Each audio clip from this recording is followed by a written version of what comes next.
طفیل اتنے اس سے متاثر ہو گئے، کانوں میں روئی ٹھوس لی، روئی ڈال لی کان میں۔ توجہ کرنا، بہت بڑی ذمہ داری ہمارے سروں پر ہے مسلمان جوانوں۔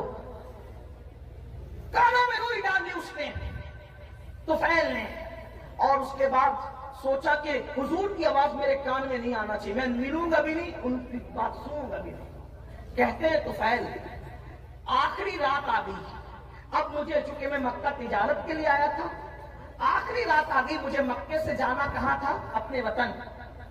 میں نے سوچا محمد عربی تو گھر میں سو رہے ہوں گے، چلو چل کر آدھی رات کے بعد کعبے کا طواف کر لیتے ہوئے۔ کعبے کا طواف اور حج وغیرہ اسلام سے پہلے بھی لوگ جو مسلمان نہیں تھے مکے والے وہ بھی کرتے تھے، آس پاس والے بھی کرتے تھے، تو میں کعبے کا طواف کر لوں۔ تو طواف کعبہ کے لیے جب میں نے مطاف پہ قدم رکھا تو طفیل کہتے ہیں، اب میں اس کو اپنے الفاظ کے جامع بطور مفہوم پیش کرنے لگا ہوں۔ طفیل کہتے ہیں کہ چاندنی رات تھی، چاند کی دودیا روشنی، میں اپنے الفاظ کے جامع بطور مفہوم پیش کروں، چاند کی دودیا روشنی مطاف کی زمین کو مزین کر رہی تھی، اور غلاف کعبہ سے چھن چھن کر داؤد کی زبور سننے کے لیے پرندے ٹھہر جائے، ہوا رک جائے، پانی بہنا بند ہو جائے، یہ داؤد کی تاثیر علیہ السلام۔ لیکن جب محمد الرسول اللہ کی آواز نکلے تو خالق کائنات، خلاق کائنات کو پیدا کرنے والا خداوند قدوس اس آواز کا مشتاق ہے، مشتاق۔ اللہ اکبر۔ اسی لیے تو دیکھیں ان کے چہرے کا بھی اشتیاق ہے، اور ان کی آواز کا بھی اشتیاق ہے، اور ان کی ملاقات کا بھی اشتیاق ہے۔ اسی لیے تو قرآن میں جگہ جگہ ہے، قل یا ایھا الکافرون قل هو اللہ احد قل ان کنتم تحبون اللہ۔ اللہ اکبر، اللہ، جگہ جگہ قل کیوں ہے؟ یعنی محبوب آپ فرما دے، محبوب آپ فرما دے، محبوب آپ فرما دے۔ یا اللہ پاک کلام تیرا ہے اور تو کہتا ہے آپ فرما دے، یہ آپ سے کیوں سننا چاہتا ہے تو استاد زمن بڑے خوبصورت لب و لہجے میں اس کی اقرا کشائی کرتے ہیں اور کہتے ہیں قل کہہ کے اپنی بات بھی، قل کہہ کے اپنی بات بھی لب سے میرے سنی۔ اللہ کو ہے اتنی تیری گفتگو پسند، اللہ کو ہے اتنی تیری گفتگو پسند۔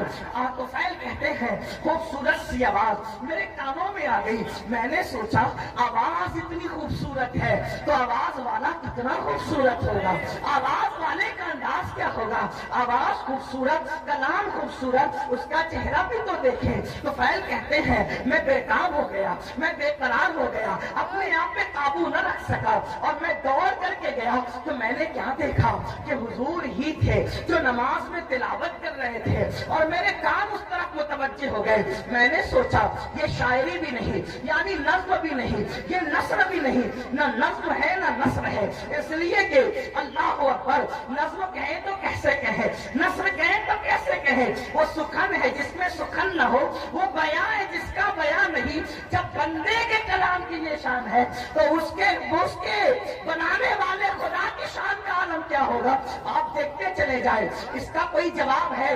والتین والزیتون وطور سینین وھذا البلد الامین۔ یہاں ردیف و قافیے کی ساری رعنائیاں قربان ہو رہی ہے۔ اللہ کہاں سے لائے کلام؟ والتین والزیتون وطور سینین وھذا البلد الامین لقد خلقنا الانسان فی احسن تقویم ثم رددناہ اسفل سافلین الا الذین آمنوا وعملوا الصالحات فلہم اجر غیر ممنون وما یقربک بعد بالدین الیس اللہ باحکم الحاکمین فلا صدق ولا صلی ولکن کذب وتولی ثم ذهب الى